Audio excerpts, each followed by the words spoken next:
I'm surprised it hasn't knocked more people out because you can barely breathe when you go out there. It's the worst I've ever seen in the Willamette Valley, and I've been here my entire life.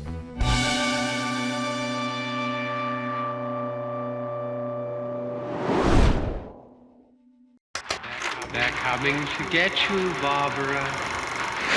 In Springfield, Oregon, dead Mopar muscle cars are coming back to life. Restored by Mopar master Mark Warman. Joined by his out-of-this-world cousin Dougie. Oh, hi, Mark. His apprentice and daughter, Alyssa. Whoa, whoa, stop. And his childhood best friend, Royal. Mark hates everybody. His protege painter, Will Scott. You got one job. This is Graveyard Carz. It is dense out there. If you drive up and down the road, you can hardly see in front of your headlights. That means it's hard on your breathing as well. So the fact that we normally wear masks inside, we're wearing them outside too. It's not just made up stuff for TV. We truly have fires here. There's no doubt that it's a rough time right now in our area for forest fires. A lot of people are losing their homes. We just bought a house out in the country, so it's not even that far from our house. And we're at a level 1 evac.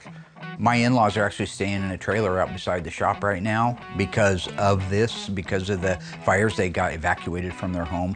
And my aunt and uncle Doug's dad, they also got evacuated from their home. So we're all praying that it works out and nobody loses their homes.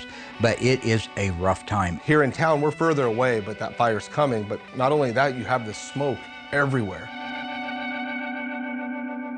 So if you guys recall, last time we looked at Goldberg's 1970 Cuda, the 446-barrel 4-speed shaker hood car, double black interior, black car. Now in that, we found that the engine and transmission don't match. I'm waiting for Alyssa to get together with me to kind of set up how she's gonna call Bill and let him know. I know she's dodging me right now, I get it. I call her up and she's always doing something. I said, why don't you come down right now and we'll just go over it and you can call Bill. Yeah, I will, I'm busy. You know that thing where you pretend like somebody's calling in. Oh, I gotta grab this call. You've seen that crap before, right? Give me somebody on the phone, give me somebody on waiting. I just need some help right now. I'm getting ready. I've got a phone call coming in. Yeah, hang on a second. I know, because I've done it, all right? All right, sir, Melissa speaking. Yep, hold on one second.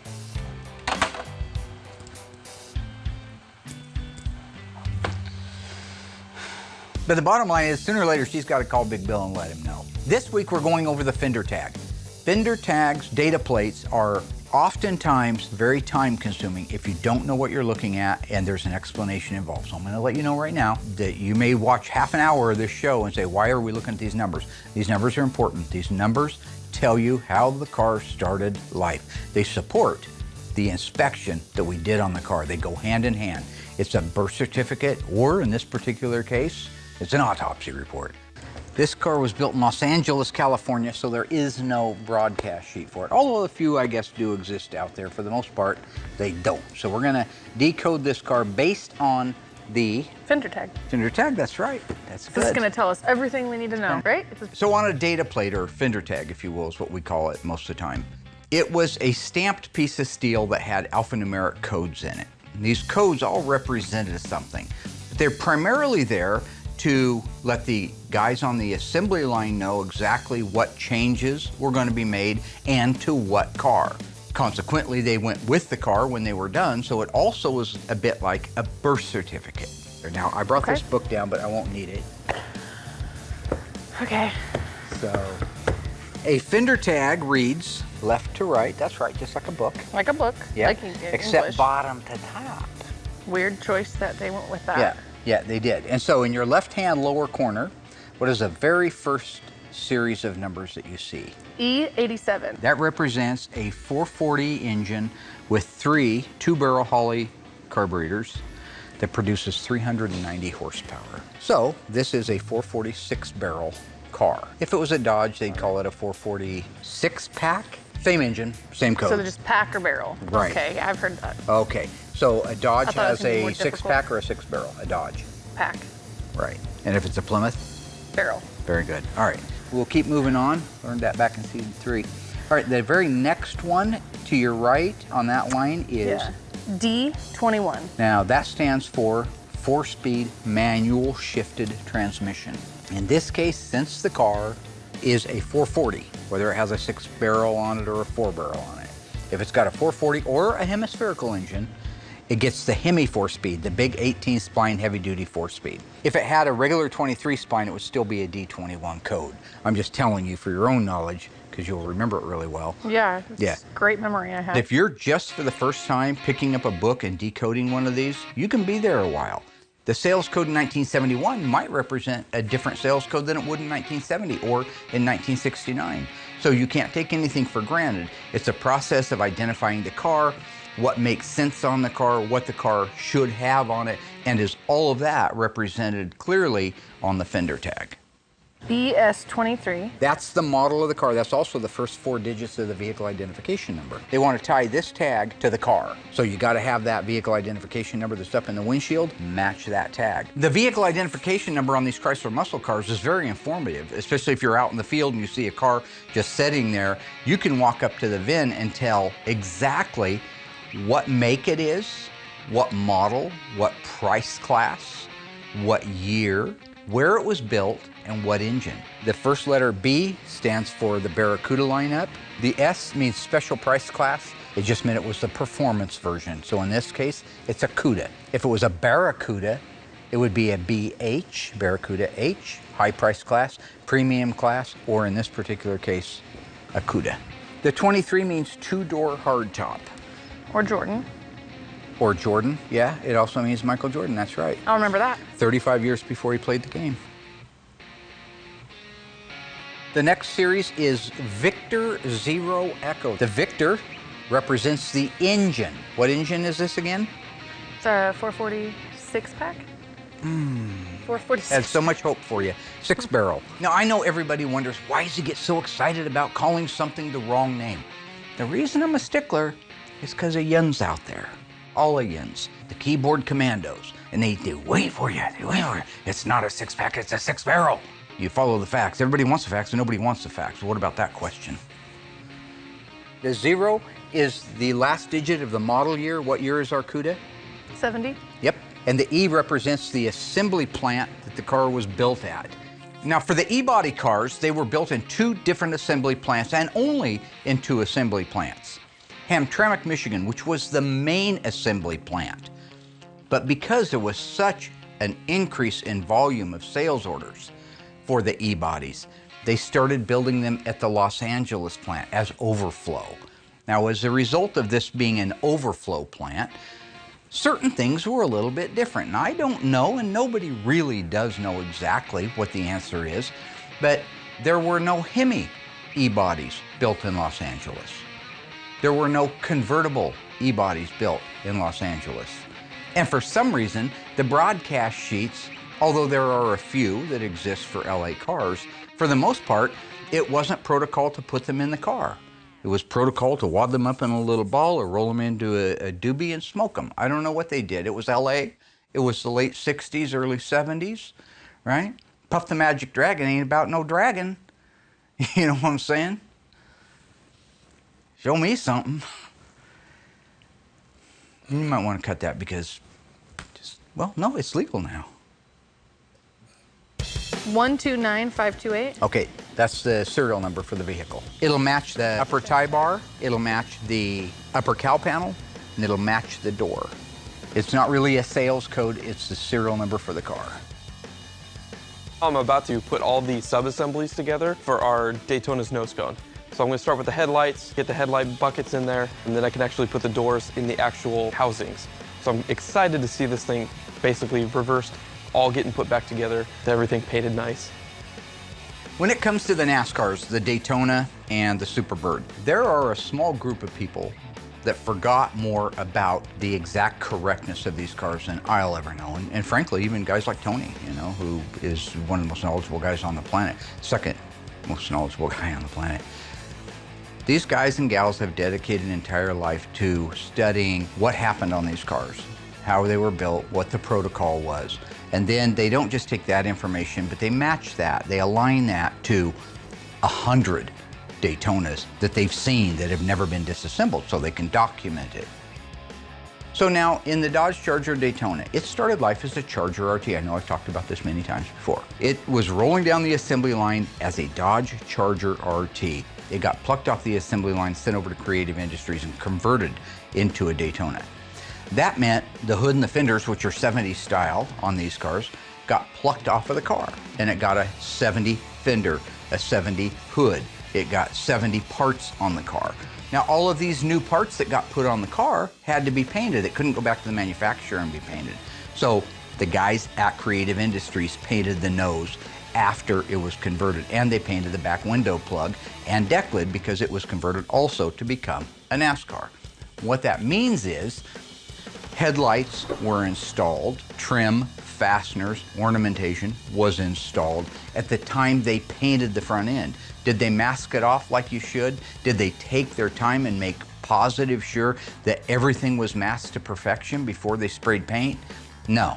So in the case of the owner of this car, he's seen it for 50 years with all those problems. He wants it done as right as we can do it. So when you see Justin putting these pieces together, each component has been taken apart, detailed, and looks brand new, like it should have been done had they not been in a hurry at Creative Industries to get these cars done. When you're talking about the nose cone on these, they are intricate. There is a lot of stuff. There's unique stuff, not just the fact that the nose cone is unique to a Daytona or the headlight doors, but there are also components inside that are the same ones that they did use on the assembly line. Each of these have to be correct. Even though the owner wants this to look better than it ever did, he wants it to have all of the original components and know that each and every one of those original components has been cleaned, detailed, blasted, lubricated, adjusted, and where it's supposed to be. So when you watch him put this together, every nut, every bolt is the correct fastener it started life with based on our documentation. Every hinge point movement is lubricated. Every wire is plugged in with dielectric grease to make sure that it has a good connection and that's pushed on all of the way. So while it takes a long time and it seems a bit tedious when you're at home watching them build out just a pair of headlight buckets, it has to be done that way, and there's no way we can gloss over it. Because in the end, our job is to look better than it ever did at the manufacturer.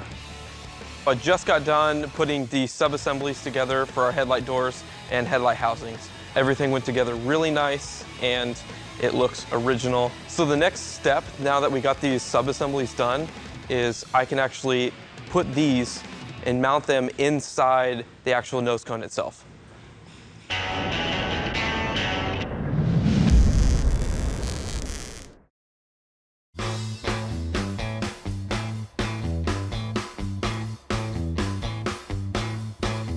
Sometime back, we brought in a 1970 Dodge Challenger RTSC. Now, this is a B5 blue car, white top, blue interior. The non-numbers matching car, originally it was a 383 car. The owner bought it, it had a 440 in it. It's a non-HP 440.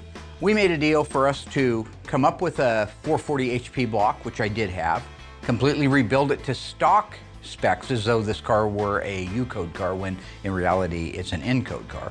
Go through the air conditioning system, detail everything under the hood, put it back together and ship it to him. Doug got all of the engine transmission built out, so our next step is to have Will paint it the Hemi orange so it can get back over to Doug to get dressed out, married together with the transmission, all of the bolt-on parts, and back in the car. So I have another engine to paint, which, you know, it's great, easy process. I like to sit on them for like a week or two. Doug brings you a part or a piece. He forgets to actually complete the process. I got 100 cars waiting in line behind the 20 engines that are in the shop. I'm backed up so far, it's like, you know what?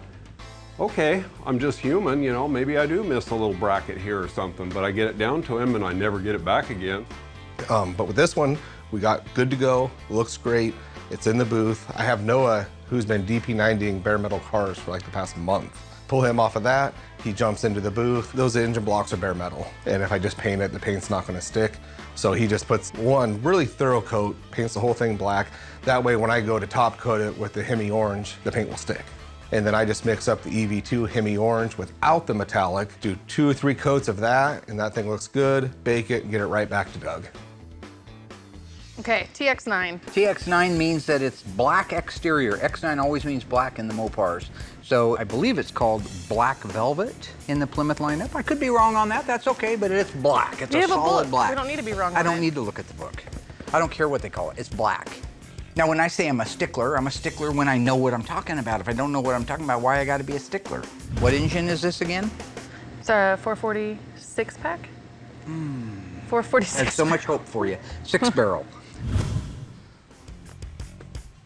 The next sales code over has to do with the seats. Is it bucket seats or bench seats? So what is the code? H6X9. Very, very nice. H means a high price class. Okay, 6 so- means all vinyl buckets. And X9 is the color. What color is it? Black. Fruit of my loin. The next code is the upper door frame paint. In this particular case, Oh. what is the code? 000. 000, that's right. So none? No. 000 is a sales code, and it means a one-piece interior door trim panel. The next series is when the scheduled production date of the car is 1/22. When you're talking about a scheduled production date, it gives you the month and the day. It doesn't give you the year. And here's why. A manufacturer's production schedule, in the case of Chrysler, begins on the first day of August and ends the last week of July of whatever year the car is being worked on. So for example, our 1970 Cuda, the very first day 1970 Plymouth model cars or Dodge cars were being built was August 1st, 1969. That's why you would see a 1970 Cuda in September of 69, because it could be built as early as August 1st, 1969. Now the last day that it could have been built, although we're not positive, we believe it was the last week of 1970, July. That gave them a week to get the manufacturer up to speed for the next model year. So what happens when you come to October, November, and December? When you represent them with the numbers, it's the 10th month, the 11th month, and the 12th month. You put the 10th month with a 2-digit day, like say it was October 21st. That would be 1021, too many numbers for the 3-digit allocation. So they call October A, November B, and December C. So now, if you have an October 10th scheduled production date, it would be A10. All right, next one is a shipping order number.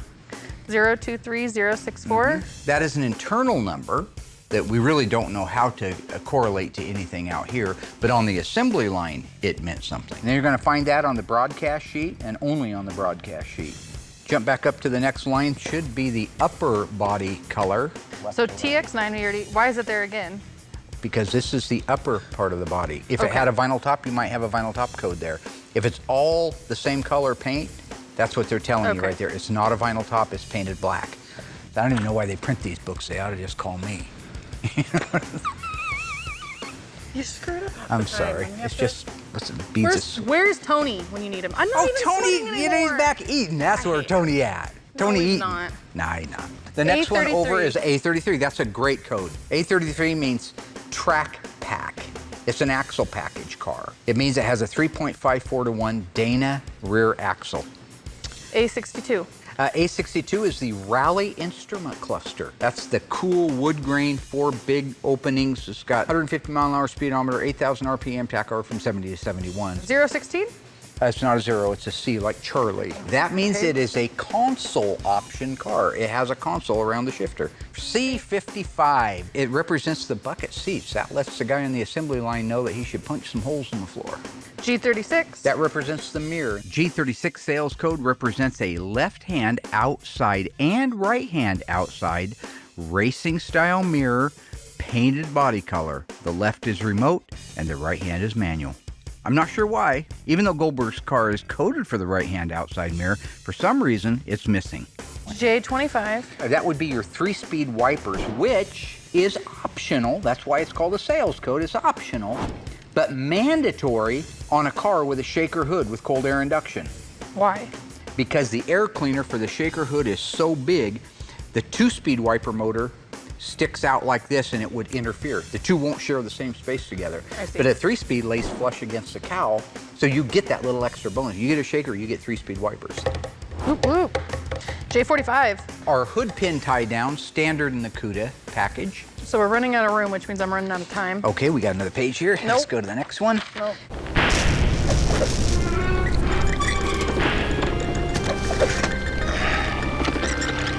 In Season 7, Episode 4, we restored this beautiful 1969 Roadrunner Hemi convertible painted in Q5.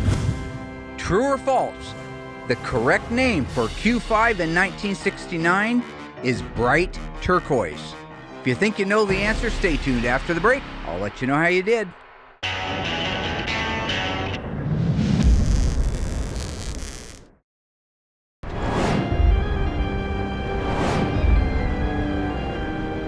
Welcome back, ghouls. How did we do on that one? You got to be paying attention. Now, this is stuff I've taught you over the years. If you answered true, you're absolutely wrong. It's actually called seafoam turquoise. Now, if it was a Dodge, like a Daytona in that color, it would have been called bright turquoise. In addition to being seafoam turquoise, this car had factory painted steel wheels. And of course, they're painted the Q5. They use a dog dish hubcap and redline tires. It is also an air grabber car, which is mandatory on all 426 Hemis, and a factory replica exhaust system from our friends at ECS, along with bright exhaust tips.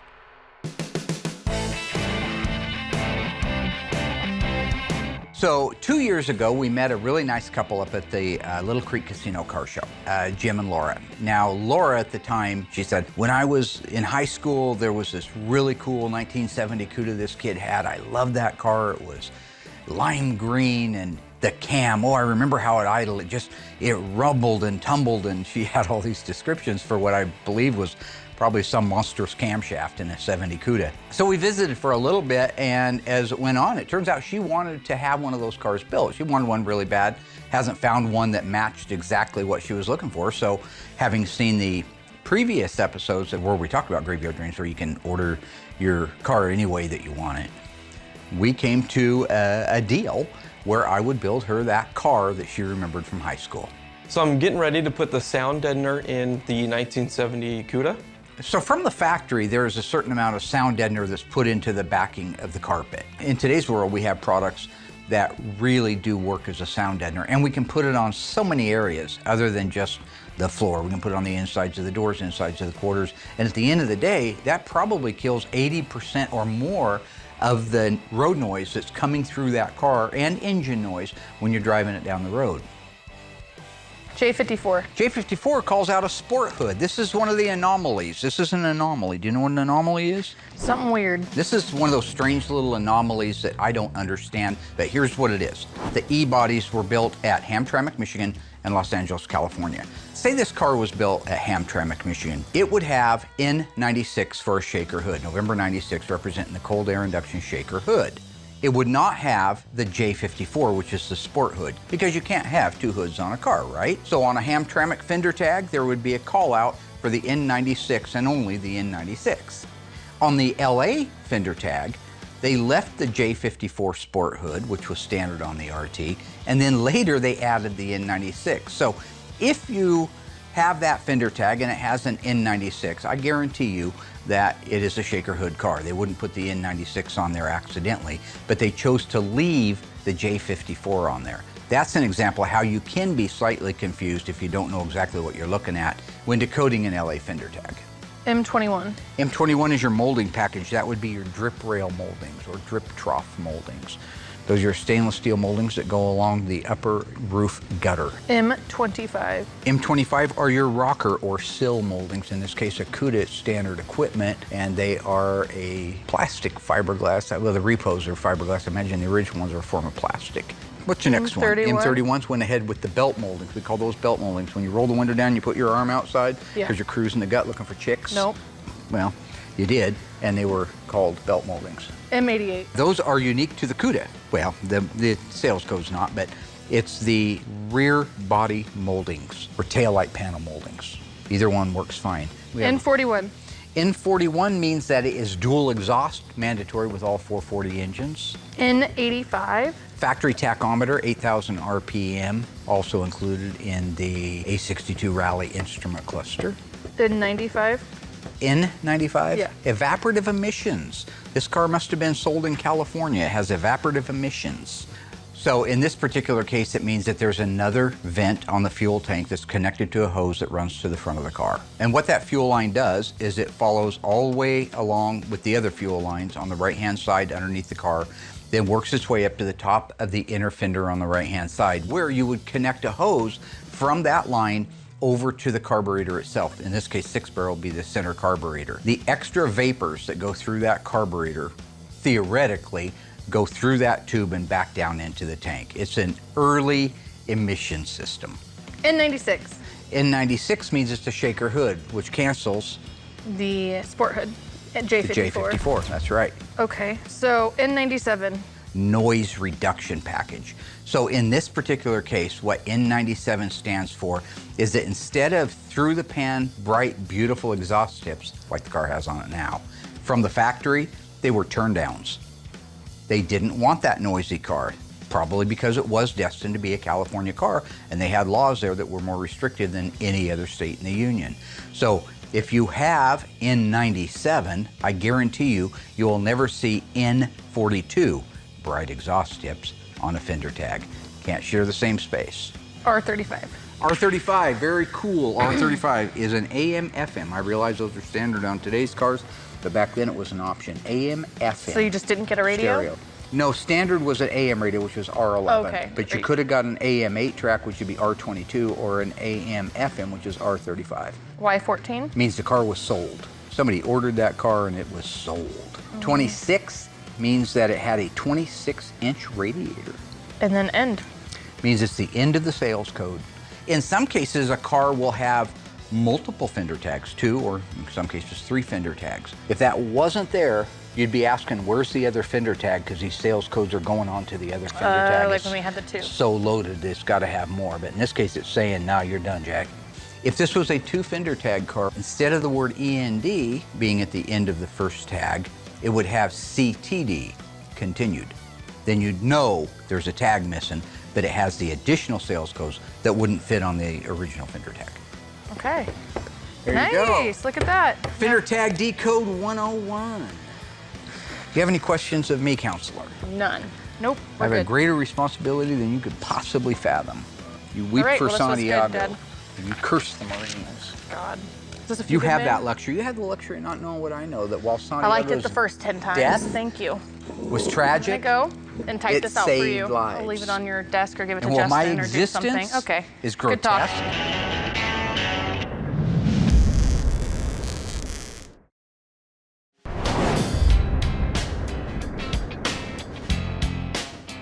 so the car Will's getting ready to paint is our 1969 Charger RTSE 444 speed. Only a handful of these cars made. It's a T5 car. It's a tan, which really is a copper. It's a beautiful car. Black top, black interior. It's an SE, so it has leather seats. This was an exceptional, really nice, quality car to start with. It wasn't rotten beyond words. The motor was broken, it had major problems, but overall, all numbers matching, original fender tag, original dash, all body numbers match. So Will is getting ready to lay the final paint out on that now.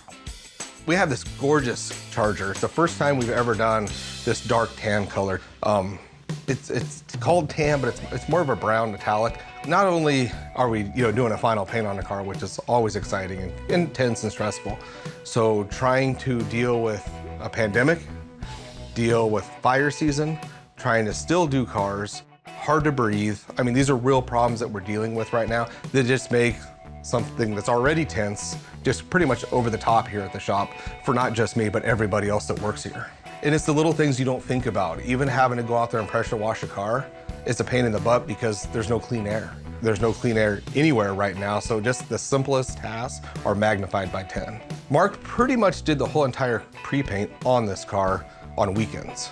Pre-paint, it looked okay, wasn't anything to write home about. You put the car together, his clear coat didn't look that good, but that's okay, he's getting older. Get the car put together, get it in the booth, it's all blocked down, masked up. Couple little issues we had to address that Mark had missed, but that's why we're a team. I was able to pick up the slack. That is absurd. That's absolutely absurd. Okay, my pre-paints are better than Will's final paints. So he can say what he wants to, and it's all easy after the fact. Well, I fixed this little thing, I fixed that. You didn't fix anything. You didn't fix anything. If that car comes out nice, it's because I prepainted it. Not because you, Mr. Second Day Armchair Quarterback, came in and saved the day, because you don't do that, all right? You know, it's one of the last pre-paints that we're doing, because we're just going right to final paint now and just spending a little more attention to detail, spend a little more time on them. But the car's in the booth, and it just looks the part. Now, one thing on this car is this is a T5 car. There are actually 3 shades of the tan. There is T3, T5, and T7.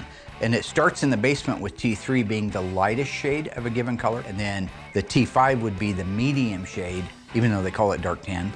And then the T7 would be the very darkest of the shades. It did take 3 days to paint. That was real. What is the deal with 3 days to paint? It's already been pre-painted. It's prepped, it's washed, it's cleaned, it's masked. 3 days? 3 days to seal it, to base coat it, and to clear coat it? Why not build an advent calendar like you're building up for Christmas?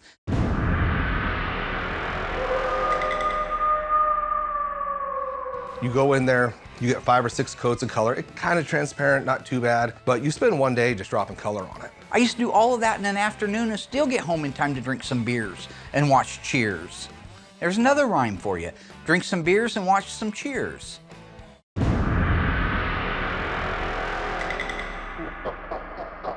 I just wanted to let it sit, no rush. Had Mark come in the next day just to do like a once over on it. Found a couple things he didn't like, which is great to have a second set of eyes on it. Addressed those issues, spent the second day dropping color on it.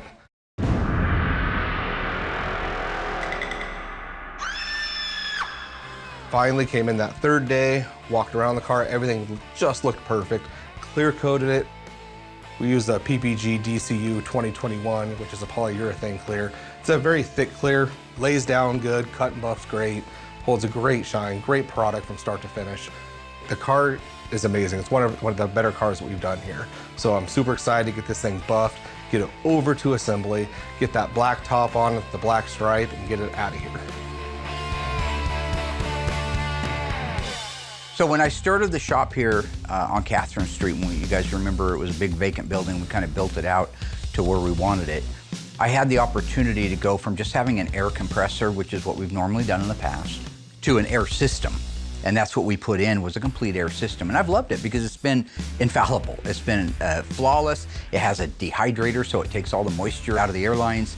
And it's been just an old workhorse up until we got one of the compressors went down and wouldn't start. If you would look around outside, you thought it was an eclipse. I mean, it was dark, it was brown, you couldn't see anything. So you know how hard that is on our lungs. Now you're a compressor trying to get fresh air in. That's what kicked the code. That's what caused it not to work. And then we spring this weird leak in the system, this high-pitched squeal. And this pitch, this high pitch, it drives you bananas. If you're walking through the shop, if you're walking north, it sounds like it's on the right-hand side.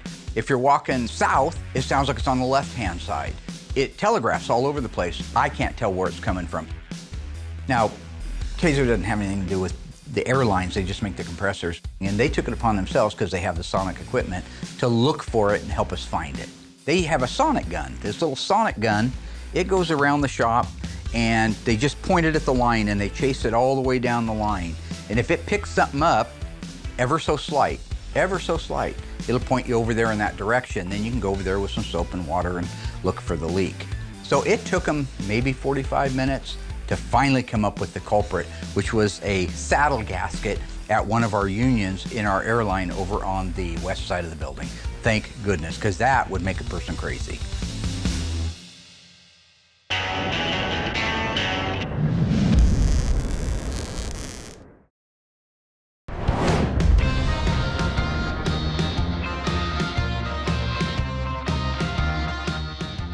We have a 1970 GTX 446 barrel car. It's a really neat car. It's EF8 green. It's an automatic air grabber car. It was here just to have the body and paint work done. The owner is going to take it home with the body and paint done and finish assembling the car. So after assessing all the damage to the inner structure, I know that to be able to make a pull, I've got to get that quarter panel and some other pieces out of the way. So I'm cutting George loose to get going on the dissection of all the metal that's going to be replaced.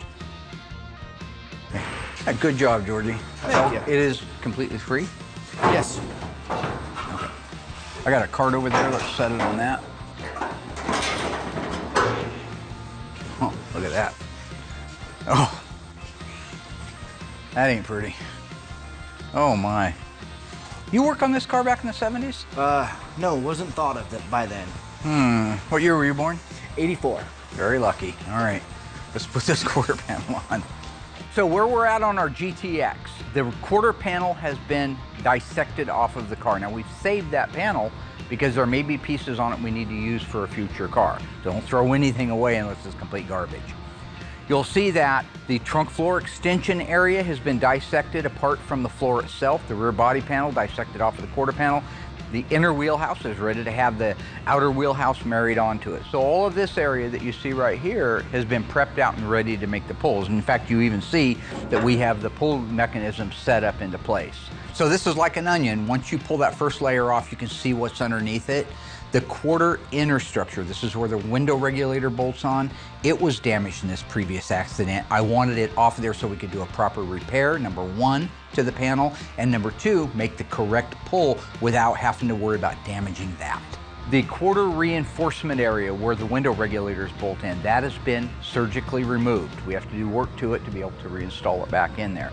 But right now, what you're seeing is an area that's ready to make pulls.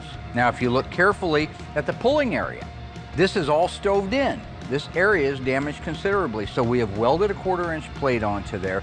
So at this point, we are ready to begin making our very first pull. We're just gonna start putting some pressure on that, and you watch that tower come back. See that tower coming back right there? Now you see it starting to tighten up. That's a real weak area, so I don't expect a ton of pulling out of there.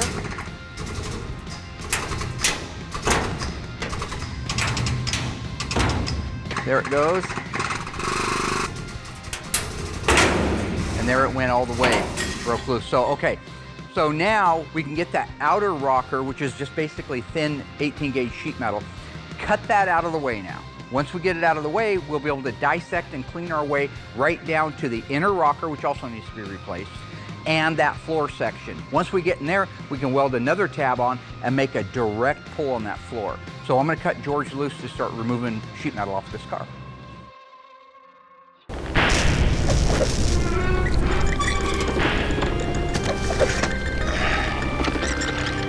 Back in season 7, episode 4 of Graveyard Carz, we did a beautiful restoration on this 1969 Roadrunner convertible factory 426 Hemi in Q5 Seafoam Turquoise. Was the transmission behind that engine a 4-speed manual transmission, 3-speed manual, or automatic transmission? If you think you know the answer, stay tuned after the break. I'll let you know how you did.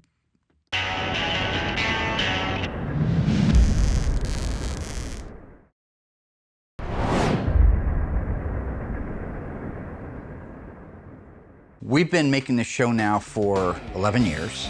That means there is a lot of stuff on the cutting room floor that I think is good quality stuff that we shot. Some of it antiquated, maybe by today's standards, but still really good and informational. So that leads me to this. About 6 years ago, I got a telephone call from a guy who said he had a 68 440 HP engine and transmission out of a GTX, I believe, that he wanted to sell. Well, I'm always interested in buying parts, and we can always use them for something. That manifold was cast just a little bit before the engine was assembled.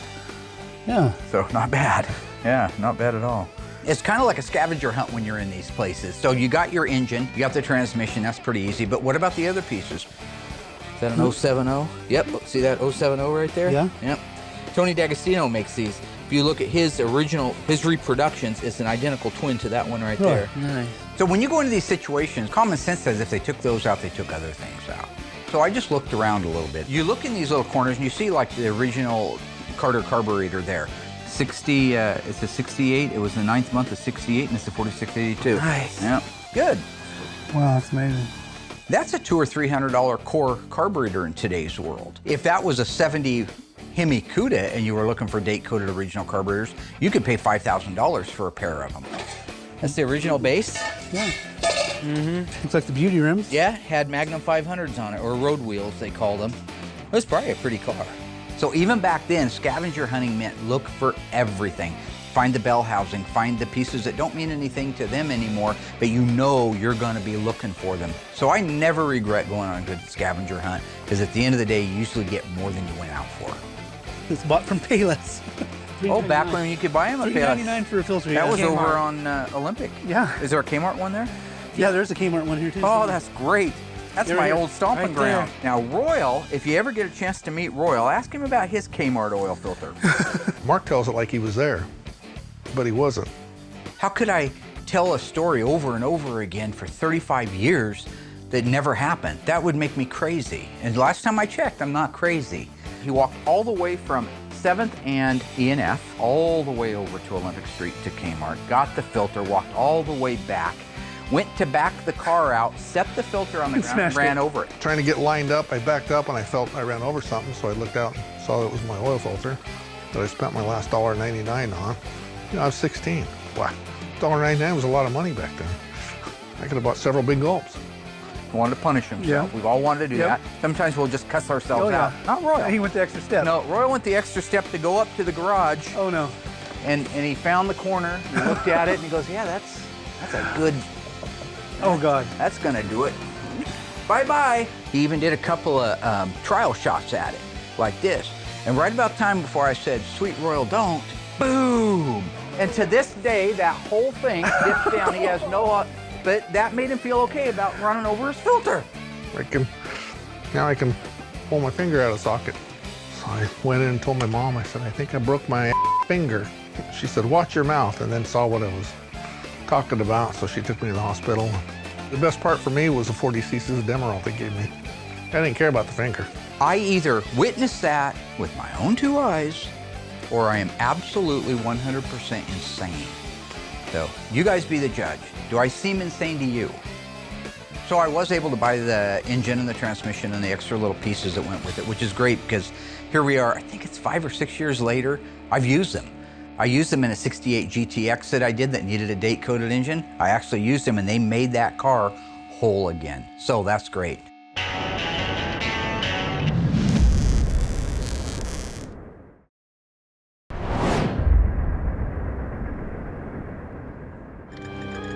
All right, ghouls, how did we do on that one? Our 1969 Plymouth Roadrunner 426 Hemi convertible. What transmission was behind it?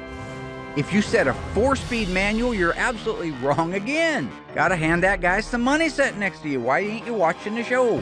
This car was an automatic transmission, D32.